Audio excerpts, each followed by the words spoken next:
I think it was the cause, and when the folk from BBC Action Media called me and said we need to do something, I was immediately ready to get on board because I know it's this is one event, but just before this as well, I've shot a 6-episode series on climate change, and even that's a comedy which my team and I wrote, and we finished shooting for it. It should come out soon.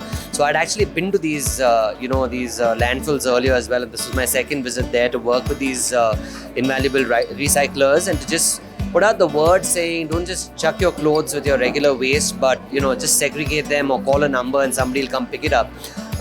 That was what they wanted to communicate. And then my team and I sat down and we wanted to do, because comedy is a great tool, we wanted to use that, and I think we've done a fairly good job of it. So it was fun to do it with my team and most importantly working with the team from the invaluable recyclers and BBC Action Media.